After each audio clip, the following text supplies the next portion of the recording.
स्वागत है आपका आत्मिक सफ़र में। और आज फिर से आपके बीच में हाजिर हूँ। परमेश्वर आप सबको बहुतायत से आशीष प्रदान करें। और हम अपनी उन चर्चाओं को जारी रखेंगे जो पिछले वीडियो में मैंने आपसे की थी कि हम रूत की पुस्तक का अध्ययन कर रहे हैं और इस पुस्तक में से कुछ जो ज़रूरी बातें चर्चाओं के लिए होंगी मैं आपके बीच में उन्हें बांट सकूँगा। और हमने देखा था कि किस प्रकार से एलीमेलेक और नओमी और उसके दोनों बेटे वे चारों लोग शरणार्थी बनकर मोआब देश में रहने को आए। कारण क्या था कि जहाँ वे रहते थे बेतलेहम में, वहाँ पर बहुत बड़ा अकाल पड़ा था।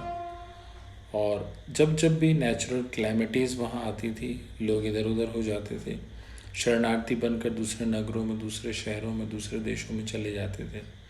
और जब परिस्थितियाँ सामान्य होती थी तो वापस आकर अपने कार्य और अपनी खुदा परस्ती में लग जाते थे। अब एलीमेलेक का फैमिली गया था शरणार्थी बनकर कुछ समय काटने, लेकिन जब उसने वहाँ कार्य करना शुरू किया, उन्होंने रहना शुरू किया, तो एक लंबा अंतराल हो गया और वो लोग वहीं सेटल्ड हो गए।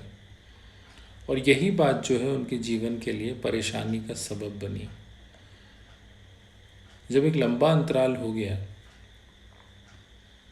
तो सबसे पहले जो एलीमेलेक थे उनकी मृत्यु हुई। उसके बाद उसके दोनों बेटे महलोन और किल्योन, उन्होंने भी अपनी जीवन में अपनी गृहस्थी को बसाया, एक एक मोआबिन कन्याएं ब्याह ली और वहीं सेटल्ड हो गए। और कुछ सालों बाद महलोन और किल्योन भी मर गए।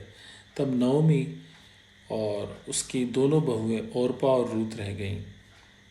और जितने भी पुरुष थे परिवार में, उन सब की मृत्यु हो गई। मेरे प्रियो, अपने भूल जाने की आदत को दूर करें। जब हम परमेश्वर का वचन पढ़ेंगे तब परमेश्वर हमें हर एक बातें याद दिलाएगा और किस समय पर हमें कौन सा वचन बोलना है ये सिखाएगा। और हम अपने जीवन में परमेश्वर के वचन को साथ लेकर जब आगे बढ़ेंगे तो हम इन हर एक बातों से बचेंगे जिन बातों के कारण हमारे जीवन में हमें बड़ी बड़ी बातों को झेलना पड़ता है। एक भूल जाने की आदत के कारण नओमी अब अकेली है अपनी दोनों बहुओं के साथ में। अब पति, बेटे, दोनों बेटों की कब्रें वहीं पर हैं और अपने दोनों बहुओं के साथ रह रही है। लेकिन जब उसने सुना कि यहोवा ने अपने लोगों को भोजन वस्तु प्रदान की है, बड़ी कृपा की है, तो उसने अपने दोनों बहुओं समेत वापस अपने देश में जाने का मन बनाया। आज जो मैं आपको जिस बात पर रोशनी डालूंगा वो सबसे पहली बात यह है कि जब भी हमारे कानों में हमें परमेश्वर का वचन सुनाई देता है तो हम अपने आप को कठोर ना करें, अपने हृदय में उसको पूरा आने दें और बिना कोई समय गंवाए उस वचन को अपने हृदय में लेकर अपने जीवन में आगे बढ़ें। तब आप अपनी उन हर एक बातों से बचे रहेंगे और अपने जीवन में निरंतर आगे बढ़ते रहेंगे। नओमी के जीवन में जब भी सुनाई दिया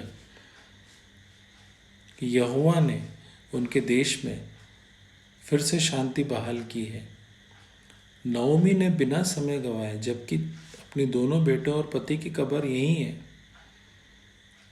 और जो कार्य वो करते हैं, जितना सेटअप उन्होंने वहाँ जमाया है, सब सेटअप वहीं है, लेकिन नओमी ने उन सब बातों को छोड़कर अपने खुदा के देश में जाने की राह बनाई और अपने दोनों बहुओं को भी साथ ले जाना चाहा।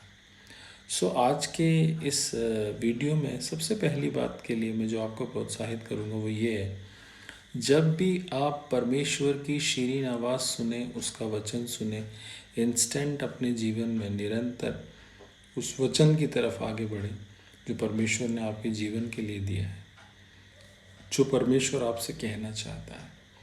जब भी परमेश्वर आपके हृदय में कुछ वचन को बोए या आपका कॉन्शियस उन बातों को याद करे या आपके दिल को छुए तो आप अपने हृदय को कठोर ना करें और उसकी आवाज़ सुनकर उसके पीछे हो लें।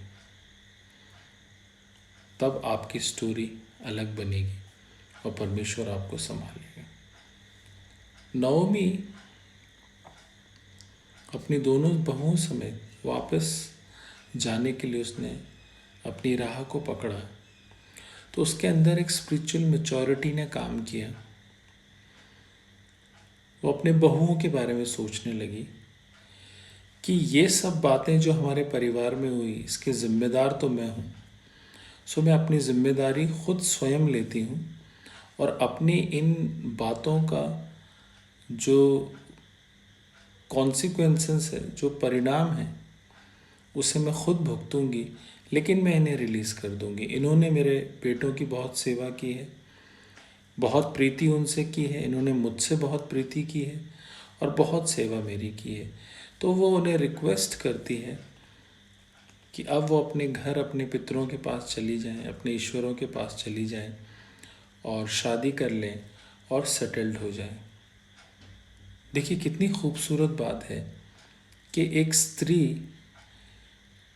जिसके जीवन में सब कुछ उजड़ चुका है, लेकिन जब परमेश्वर का वचन और यहोवा का नाम उसके होंठों पर आया, उसके हृदय में आया, उसके अंदर इतनी मैच्योरिटी आ गई, स्पिरिचुअल मैच्योरिटी आ गई कि वो अपने दोनों बहुओं को अब विदा करना चाहती है और अपनी नैतिक जिम्मेदारी को पूरी लेती है और अपने सफ़र में आगे बढ़ना चाहती है। और अपने सफ़र में जब वो आगे बढ़ रही है, केवल उसके हृदय में इतनी इच्छा है कि परमेश्वर की शरण उसे मिल जाए और ईश्वर की कृपा में उसके जो बचे हुए दिन हैं वो अच्छी रीति से बीत जाए।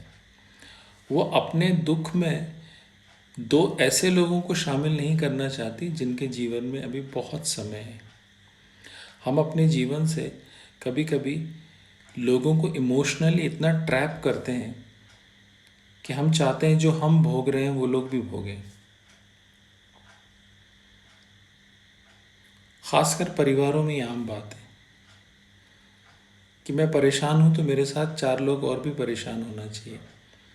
लेकिन नवमी कहती नहीं, ये जो भी बातें मेरे जीवन में हो रही हैं, इनकी स्वयं की जिम्मेदारी मैं लेती हूँ, क्योंकि यहोवा का हाथ मेरे विरुद्ध उठा है। मैंने ईश्वर के विरुद्ध में काम किया है। मैं इनको अपने साथ लेकर इनकी ज़िंदगी क्यों बर्बाद करूं।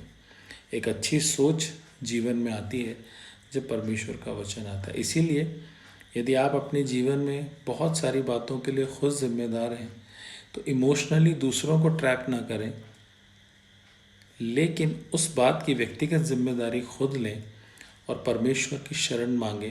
परमेश्वर आपको ज़रूर छुटकारा देगा, आपके लिए मार्ग को निकालेगा और आपके जीवन आशीषों से भर देगा। मिलते हैं नेक्स्ट वीडियो में, इस बात को जारी रखेंगे। सबको जय मसीह की।